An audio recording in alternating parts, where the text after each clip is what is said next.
Hello student, स्वागत है आपका हमारे एएस कोचिंग सेंटर में।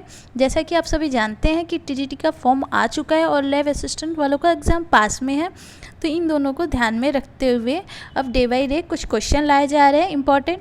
आज समय नहीं था मेरे पास, फिर भी मैंने सोचा एक शॉर्ट टाइम वीडियो डाल देते हैं आप सबके लिए। आप सबकी तैयारी में रुकावट कहीं भी नहीं आनी चाहिए और मेरी तरफ से तो बिल्कुल भी नहीं। तो कोशिश रहती है हर रोज़ एक वीडियो ज़रूर डाला जाए, चाहे वो बड़ा हो या फिर छोटा। तो आप लोगों को वीडियो अच्छी लगे तो लाइक शेयर एंड सब्सक्राइब ज़रूर कीजिएगा, क्योंकि आपका एक लाइक, एक शेयर, एक सब्सक्राइब मोटिवेट करता है। तो मुझे मोटिवेट करते रहिए ताकि मैं आपके लिए ऐसे ही वीडियो लाती रहूं। तो हम आते हैं आज के अपने पहले क्वेश्चन पे। हमारा पहला क्वेश्चन है कि स्वाइन फ्लू फैलता है, तो स्वाइन फ्लू किससे फैलता है? ये सारे ऑप्शन है H1N1 से, N2H2 से, या फिर N2N1 से, या फिर H1N2 से। तो स्वाइन फ्लू फैलता है H1N1 से, यहाँ पे आंसर दिया हुआ है, आप देख सकते हैं। नेक्स्ट क्वेश्चन है, कैरोटीन पाया जाता है। कैरोटीन पाया जाता है किस में पाया जाता है? विटामिन ए में, विटामिन बी में, विटामिन सी में, इनमें से कोई नहीं। तो कैरोटीन पाया जाता है किस में पाया जाता है? तो विटामिन ए में पाया जाता है, ऑप्शन ए सही होगा। और आप बता सकते हैं हमारे बालों या फिर ऊन में कौन सी प्रोटीन पाई जाती है? नेक्स्ट क्वेश्चन पे आते हैं। एमाइलेज को डैश भी कहते हैं, तो एमाइलेज को क्या कहते हैं? एंजाइम, टैलिन, लाइसोजाइम, इनमें से कोई नहीं। तो एमाइलेज को एंजाइम भी कहते हैं, ऑप्शन ए सही होगा। नेक्स्ट क्वेश्चन है कि इनमें से एल्बुमिन किस में पाया जाता है? तो अंडे के बड़े ही अच्छे मैंने अपने नोट्स का पूरे मतलब एक एक लाइन आपके साथ शेयर कर दिया। हालांकि मेरे सारे नोट्स रेडी हैं, बट मैं उसे यूट्यूब पे शेयर नहीं कर सकती हूँ। अदर मैं उससे रिलेटेड कुछ क्वेश्चन या फिर जानकारी आपको दे सकती हूँ। तो अंडे के बारे में मैंने काफ़ी अच्छे, और नायलॉन, और फिर एक दो और टॉपिक है जिसके बारे में मैंने काफ़ी अच्छे से आपको यूट्यूब पे पढ़ाया है। तो आप चाहें तो उस वीडियो को जाकर देख सकते हैं। तो निम्न में से एल्बुमिन किस में पाया जाता है? तो अंडे में पाया जाता है। नेक्स्ट क्वेश्चन देखते हैं। पित्त आवश्यक है। पित्त आवश्यक होते हैं तो किसके लिए आवश्यक होते हैं? तो पित्त आवश्यक वसा पाचन के लिए होते हैं, ऑप्शन सी सही होगा। बाकी के ऑप्शन आप देखना चाहते हैं तो देख सकते हैं। प्रोटीन पाचन के लिए, कार्बोहाइड्रेट पाचन के लिए, या फिर उपयुक्त सभी के लिए। तो यहाँ ऑप्शन सी सही होगा। नेक्स्ट देखते हैं। SGPT संबंधित है पैनक्रियाज से, लीवर से, हृदय से, या फिर इनमें से सभी से? तो SGPT संबंधित है लीवर से, ऑप्शन बी सही होगा।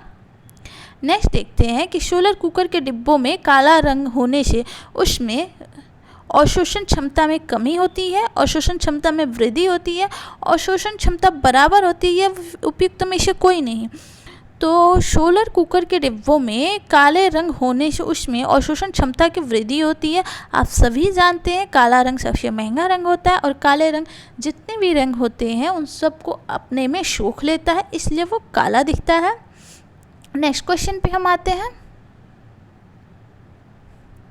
नेक्स्ट क्वेश्चन पे आते हैं कि मुंडेल ने कार्य सरलीकरण को 3 परिवर्तन वर्गों में विभाजित किया है, जिसमें कि पहला है, ये तीनों मुंडेल के कार्य सरलीकरण के 3 परिवर्तन दिए हैं मुंडेल ने ही। उत्पादन में परिवर्तन, कार्य संग्रहीकरण उपकरण में परिवर्तन, एवं हाथ एवं शरीर गति में परिवर्तन। अब इनमें से कौन सा उसने पहला दिया है? तो हाथ एवं शरीर की गति में परिवर्तन, ये पहला है। नेक्स्ट क्वेश्चन पे आते हैं। क्रैपिंग। क्रैपिंग क्या है? बुनाई है, परिसज्जा है, करघे का मुख्य भाग है, या फिर इनमें से कोई नहीं? तो क्रैपिंग परिसज्जा को बोलते हैं, ऑप्शन बी सही होगा। नेक्स्ट क्वेश्चन पे आते हैं। आहार में विटामिन ए की कमी से रोग होता है। रतौंधी, किरेटोमेलेशिया, जीरोथैल्मिया, या फिर इनमें से सभी? तो आहार में विटामिन ए की कमी से कौन सी बीमारी होती है? तो आहार में यहाँ पे रतौंधी दिया हुआ है। तो आहार में विटामिन ए की कमी से रतौंधी बीमारी होती है, जिसमें कि नाइट ब्लाइंडनेस के नाम से भी हम इसे जानते हैं, और रात को इसमें हमें दिखाई नहीं देता, रात को या फिर अंधेरे में हमें दिखाई नहीं देता है। नेक्स्ट क्वेश्चन पे आते हैं। किसी आर्किटेक्ट के द्वारा बनाया गया बिल्डिंग मैप कहलाता है? तो क्या कहलाता है? संरचनात्मक डिजाइन, सूक्ष्म डिजाइन, रचनात्मक डिजाइन या फिर ज्यामितीय डिजाइन? तो आर्किटेक्ट द्वारा बनाया गया डिजाइन ज्यामितीय डिजाइन कहलाता है। नेक्स्ट क्वेश्चन पे आते हैं कि थायराइड ग्रंथि से पायरोक्सिन अधिक स्रावित होने पर वीएमआर बढ़ जाता है, वीएमआर घट जाता है, या फिर इनमें से दोनों या कोई नहीं? तो थायराइड ग्रंथि से पायरोक्सिन अधिक स्रावित होने पे वीएमआर कम हो जाता है, ऑप्शन बी सही होगा। नेक्स्ट क्वेश्चन पे आते हैं कि निकोटीन एसिड की कमी होने वाला रोग है, निकोटीन एसिड की कमी से होने वाला रोग है स्कर्वी, वेरी पेलेग्रा, या इनमें से कोई नहीं? तो निकोटीन एसिड की कमी से होने वाला रोग है पेलेग्रा। अब ये विटामिन बी के फैमिली का रासायनिक नाम है, आप ऑप्शन में बता सकते हैं वो कौन सा है, विटामिन B1, B2, B3। आते हैं हम अपने नेक्स्ट क्वेश्चन पे। गेहूं में पाया जाता है, तो गेहूं में क्या पाया जाता है? हिस्टोरिन, एल्ब्यूमिन, ग्लूटीन, या फिर इनमें से कोई नहीं? तो गेहूं में पाया जाता है ग्लूटीन, जिसके कारण जब गेहूं में हम पानी डालते हैं तो आपस में चिपक के एक गोले जैसे इकट्ठे हो जाते हैं। नेक्स्ट क्वेश्चन देखते हैं, अंडे से कीड़ा बनने तक की अवस्थाओं का कौन सा क्रम सही है? तो ये बहुत ही इजी क्वेश्चन है और इसे मैंने बहुत बार पहले भी करा रखा है, बट ये इम्पॉर्टेंट है और एग्ज़ाम में बारंबार पूछा जाता है। तो यहाँ होगा अंडा, लार्वा, प्यूपा एंड कीड़ा। प्यूपा के स्टेज में हमें उत्तम श्रेणी के रेशम प्राप्त होता है। नेक्स्ट पे आते हैं, ऑस्टियोपोरोसिस। ऑस्टियोपोरोसिस नामक बीमारी निम्न में से किसकी कमी से होता है? Vitamin A, B and D के किसकी कमी से होता है? तो ऑस्टियोपोरोसिस विटामिन डी की कमी से होता है। अब आप ये बताएंगे कि ये वयस्कों में होता है या फिर वृद्धों में होता है। नेक्स्ट क्वेश्चन देखते हैं कि आयरन, फॉलिक एसिड व विटामिन B12 की कमी से होता है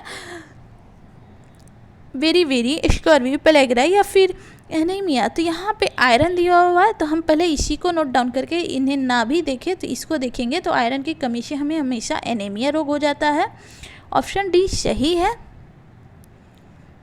नेक्स्ट क्वेश्चन देखते हैं, सामान्यतः शरीर का तापक्रम होता है, सामान्यतः शरीर का तापक्रम कितना होता है? तो 98.4 डिग्री सेल्सियस। नहीं, ये ऑप्शन गलत है, ये नहीं होगा।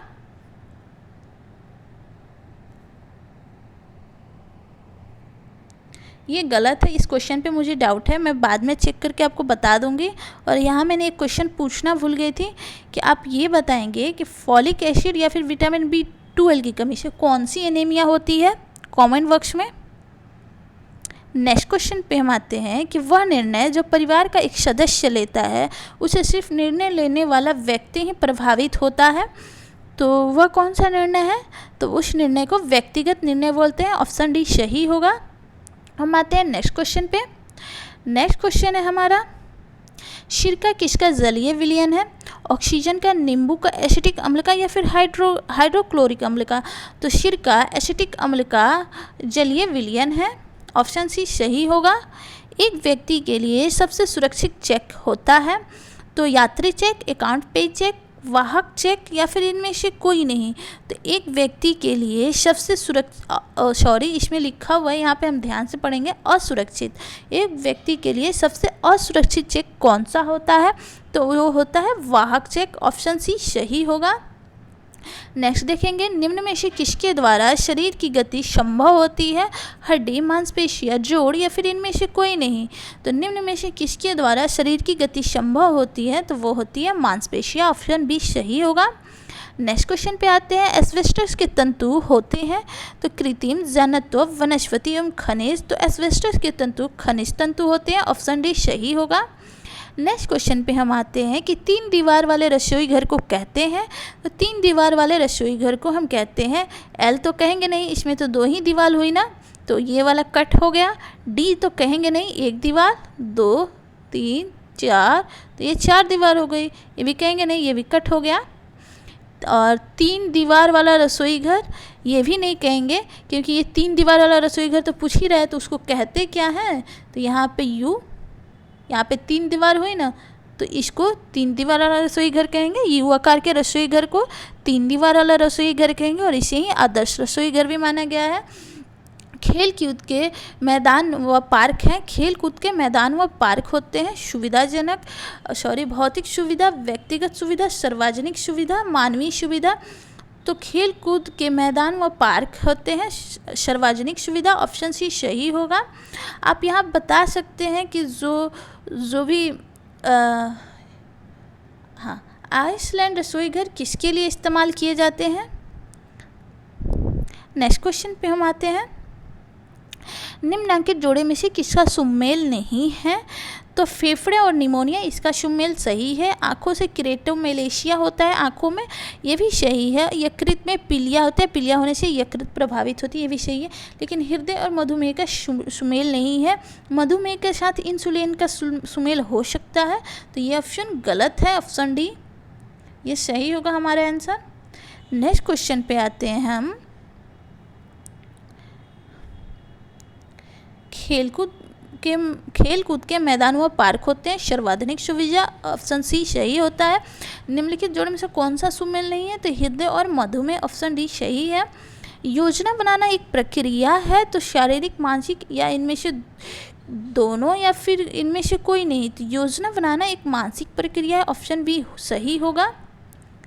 नेक्स्ट क्वेश्चन पे आते हैं। रेशम के कीड़े अपने जीवन चक्र में किस चरण में तंतु पैदा करते हैं। जैसे कि मैंने पहले ही आपको बता दिया था, यहाँ पर पुंडकीट क्या दिया है, लेकिन यहाँ प्यूपा होगा, ऑप्शन सी सही होगा। निम्नलिखित में से कौन सी सूचना प्रौद्योगिक शब्दावली नहीं है। अपलोड, साइबर स्पेस, प्रकाशीय भंडार या फिर मॉडर्न। तो कौन सी सूचना प्रौद्योगिक शब्दावली नहीं है, तो वो है ऑप्शन सी प्रकाशीय भंडारण। नेक्स्ट पे आते हैं हम। व्यक्तियों को कर राहत के दृष्टिकोण से निम्न में से कौन अन्य से भिन्न है।